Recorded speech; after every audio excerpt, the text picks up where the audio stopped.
नमस्कार मित्रों, स्वागत है आपका आपके अपने परिवार बाबा नीम करोरी महाराज परिवार में, जहां हम शेयर करते हैं आप लोगों के साथ में परम पूज्य बाबा नीम करोरी महाराज के जीवन संबंधी किस्से, कहानियां और उनके चमत्कारों के बारे में।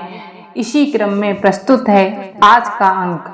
वैसे तो परम पूज्य बाबा नीम करोरी महाराज के हजारों लाखों भक्त हैं और महाराज जी अपने सभी भक्तों की समस्याओं, उनके दुखों को उनके बिना बताए ही पल भर में समझ लेते हैं और उन्हें हर दुख से मुक्त कर देते हैं, जिनका उन्हें पता भी नहीं चल पाता।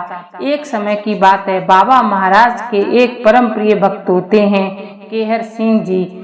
उनकी पत्नी को संघृणी हो जाती है और वे बहुत बीमार, या यूं कह लीजिए कि उनकी जीवन के कुछ ही दिन शेष बचे थे।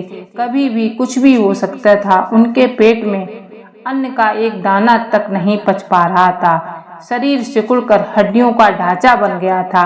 डॉक्टर बेचारे बहुत प्रयास कर रहे थे, परंतु कोई इलाज कारगर नहीं हो पा रहा था। केहर सिंह जी दुखी हो उठे, कोई विकल्प तक नहीं बचा था। बेचारे बहुत हताश परेशान थे। अब इन छोटे छोटे बच्चों को कौन संभालेगा?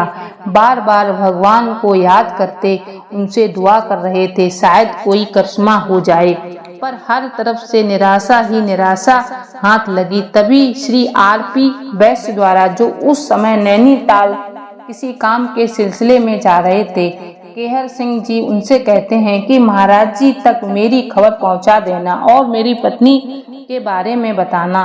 जब महाराज जी यह बात जानते हैं, या यूं कह लीजिए कि महाराज जी सब कुछ जानते हुए भी अनजान बने बैठे थे, क्योंकि उन्हें अपने भक्त के धैर्य की परीक्षा जो लेनी थी। वो केहर सिंह जी का संदेश सुनते ही महाराज अचानक कहने लगते हैं, केहर मेरा परम भक्त है। इधर काफी इलाज या डॉक्टरों के अथक प्रयास के बाद भी उनकी पत्नी का शरीर शांत हो जाता है। केहर सिंह जी बहुत ही दुखी, उदास, आगे की कार्रवाई की व्यवस्था की सोचने लगते हैं। तभी कैंची धाम में उपस्थित बाबा जी महाराज श्रीमती कमला सोनी से सुबह 10 बजे कहने लगते हैं, केहर सिंह जी की बहू मर गई है, वह बहुत दुखी है, पर हम ऐसा नहीं होने देंगे। केहर मेरा परम भक्त है। अब महाराज जी की ऐसी गुप्त लीला शुरू हो जाती है जिसका किसी को भी खबर नहीं होती। इधर महाराज केहर सिंह साहब की ही बेटी को प्रेरित कर बायोकेमिक दवाओं का एक मिश्रण श्रीमती सिंह के मुंह में डलवा देते हैं। जो महिला अपना शरीर त्याग कर चुकी हो, वहाँ ऐसा कैसे संभव है? पर महाराज जी का खेल ही अनोखा होता है। महाराज जी की ये लीला अपना काम कर रही थी और 40-45 मिनट तक मृत रहने के बाद श्रीमती सिंह पुनः जीवित हो उठी। सब आश्चर्यचकित रह गए, परंतु महाराज जी की लीला कोई ना समझ सका। जब केहर सिंह जी उनका इलाज करने वाले डॉक्टर को जब धन्यवाद दिया तो वह उनसे कहा, मिस्टर सिंह, इसमें मेरा कोई हाथ नहीं था, यह तो केवल भगवत कृपा से ही बच गई।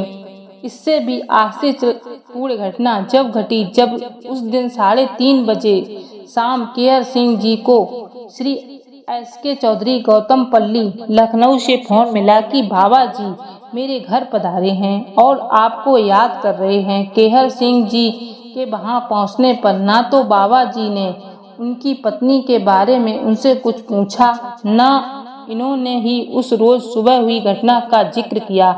आधे घंटे के भीतर 2-2 रसगुल्ले, एक समोसा, चाय पाकर बाबा जी चले गए एक तरफ, और अब तू जा सुनकर सिंह साहब भी घर आ गए। उस दिन लखनऊ में बाबा जी ने अन्य किसी के वो दर्शन नहीं दिए। वे सुबह से ही कैंची धाम में ही बराबर विराजमान रहे। केहर सिंह जी को उक्त घटना, बाबा जी की उनसे की हुई वार्ता श्रीमती सोनी ने बहुत दिनों बाद लखनऊ आकर स्वयं केहर सिंह जी को सुनाई। ऐसी है बाबा नीम करोरी की कृपा। जय गुरुदेव। मित्रों, बाबा महाराज के चमत्कारों से भरी ये वीडियो पसंद आई हो तो कृपया वीडियो को लाइक, शेयर, चैनल को सब्सक्राइब करना ना भूलें। मिलते हैं बाबा महाराज की अगली वीडियो में। तब तक के लिए जय बाबा की। आपका दिन शुभ हो। Subscribe to my channel and press the bell icon.